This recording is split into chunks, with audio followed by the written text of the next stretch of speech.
Emotional Anti-Claire. Walang lihim na hindi nabubunyag. Alam mo yan. Lalabas din ang katotohanan. Tignan natin. Good morning po, good afternoon, good evening. Welcome sa channel ko po, Tito Nis Vlogs. I hope nasa mabuti po kayong kalagayan mga kababayan ko. At yung nakaraan Sabado, grabe ang ulam po, si Bagyong Krising. Ang daming napinsala ata kasi nung baha. Asa na yung 5,500 na flood control project. Sinisi pa sa Dolomite mga kababayan ko. Na proyekto yan ni Pangulong Duterte. Lahat na lang sinisisi kay Pangulong Duterte. Sige na, sisihin nyo na yung pagkamatay ni Jose Rizal, pagkamatay ni Magellan, pagkamatay ni Matusalem. Sige, sisihin nyo na kayong itong administrasyon na ito, napakabulok. POS, piece of... mapunta tayo rito mga babayan ko. Kasi ang Malacanang, di ba yung nakaraang Martes ba yun? Itong si Emotional Anti-Claire. Ang sabi ng Malacanang, ang balita, Malacanang di sasagot kay Amy kaugnay sa pagkamatay ni Paolo Tantoco. Ang sabi nila, hindi kami gagawa ng pagpapaliwanag dahil lamang sa utos ni Numan. Hindi naman nag-uutos, nagre-request lang para once and for all na kung ano ba talaga nangyari noon. Alam mo yun, napansin niyo ba yung March 8 ba yun yung namatay si Tantoco? Hindi man lang nag-condolence ang mga pamilya Marcos, ang Malacanang. Sabi kasi ni Emotional Anti-Claire, hindi po kasama sa entourage si Tantoco, si Paolo. Ang asawa niya po, si Dina Arroyo Tantoco po, ay opisyal po ng gobyerno. Social media assistant po siya. Pasweldo ng taong bayan siya, mga kababayan ko. Tapos sasabihin ni Anti-Claire na hindi kasama. I-remind lang kita, Anti-Claire, ang mga Tantoco, mga Marcos, at mga Araneta, matatagal na po magkakaibigan yan. Almost family friend na mga kababayan ko. Ang Rustan po, saan po unang branch nila? I-correct nyo lang po ako kung sa Makati o sa Cubao. Sa Cubao po, ang laki ng Rustans dati dyan ho. Nawala lang po yan. Siguro mga 90s na, maybe siguro hindi na kumiti. Kasi retailers po yan sila ang mga Tantoco at ibang mga negosyo. Retailers sila po ng mga mamahaling mga signature bag, mga sapatos nga, mga damit, at iba-iba mga decorative items. Bahal po yan. Kaya dyan sila yumaman po. At iba pang mga negosyo nga Tapos sasabihin mo hindi kasama. Asan yung listahan ng mga kasamang ni FN, ni First Lady?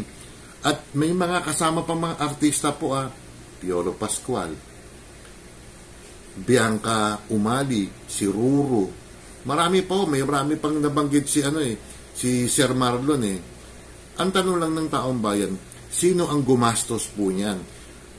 In fairness, sige at sa mga sa GMA po, halos artista ng GMA tsaka may ABS-CBN pa nga Sino ang gumastos po? Ibalita mo, Anti-Claire, na ang gumastos is pribado. Plane ticket nila, hotel accommodation. Sabi mo, transparency. Si BP Sara nga, di ba? Nagbakasyon lang o personal vacation, ang dami mong dakdak. Ipakita niyo kung sinong gumastos, yan? Pera ng taon bayan ba yan? People's money ba yan? Taxpayers' money? Umiiwas di ba? Tapos pag si Bibi Sara magbabaya, ang dami mong daldal. At saka isa pa, sige, maybe siguro tama yung sinabi nyo na tampered yung police report. Wala naman po talagang nilalabas ang yung Beverly Hills Police Department po. Pero kung magre-request po kayo, you have to pay $49.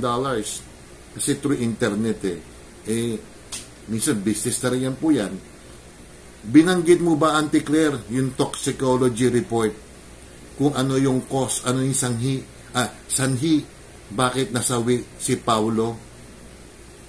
Tantong ko, may mga pulburon sa table, pulburon sa sahig, may mga na-recover pang syringe, yung injection. Oh. Kasi kayo, kung mag-report kayo, hulugan. Ang nangyayari dito mga kababayan ko, takipan eh. Takipan talaga mga kababayan ko. Kaya, Auntie Claire, sige, huwag ka magre-resign para lalong bumaksakin yung mga boss mo. Hindi ka, huwag ka mag-resign. Sige, pagtsatsagaan ka na namin. Yung sinisweldo mong 100,000 plus dyan, sayang binabayad.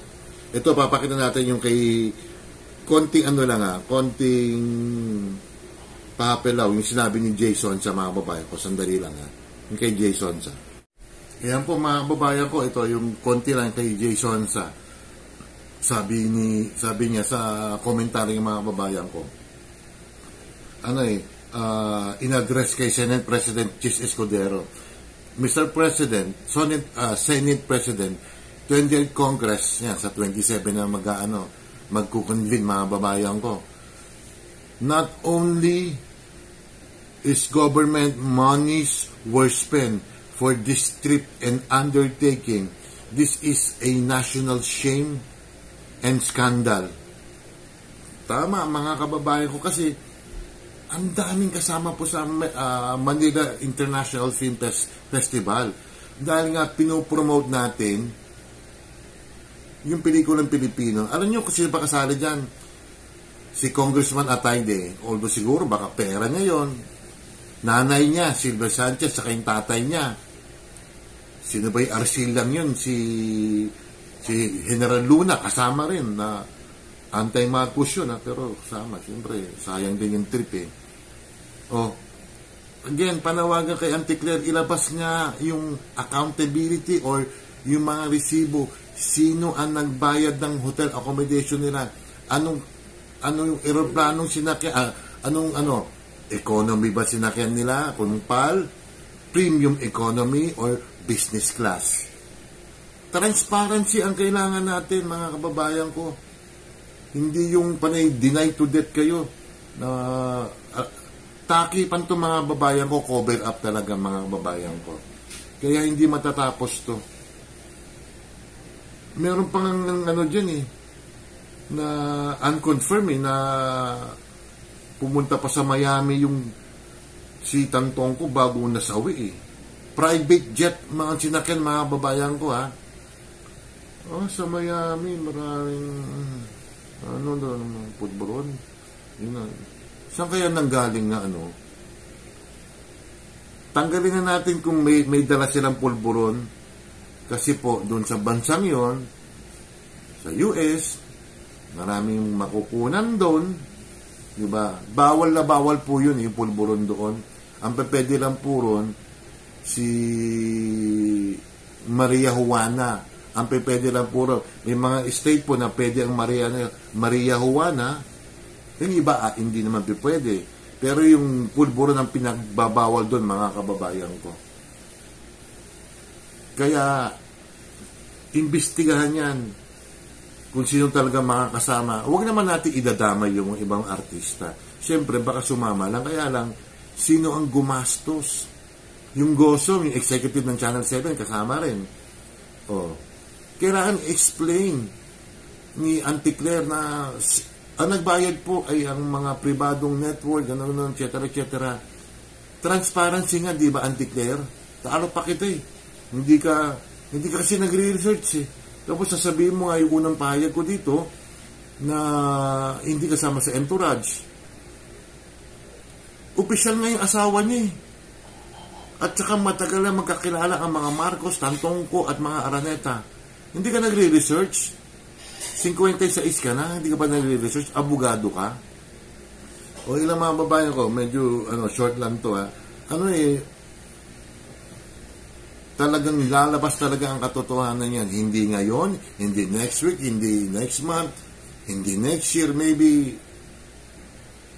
Niloloko yung, Sinong taong bayan sinasabi mo ba? Sinong taong bayan, Claire ba? Iilan ba ang taong bayan na yan? Kami, taong bayan din kami. Ang dami nagtatanong, napakaraming junket ba yan? Mga sabit. Tapos yung kantong ko hindi kasama sa entourage, pero may picture to, may kasama kumain.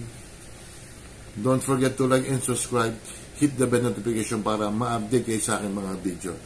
Maraming salamat po at advance ko na po itong notice po. Baka mga ilang araw po hindi po ako magbablog muna dahil kami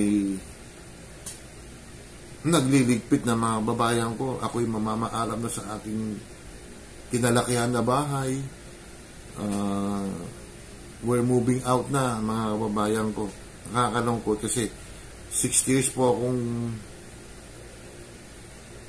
dito ako lumaki po Ancestral house po namin to. Wala po akong magagawa. Alam nyo na yun. Sige po, salamat po. Shoutout na lang sa mga dyan, yung mga batang-bata pa. Kilala nyo kung sino kayo. Salamat po, ingat. Bye.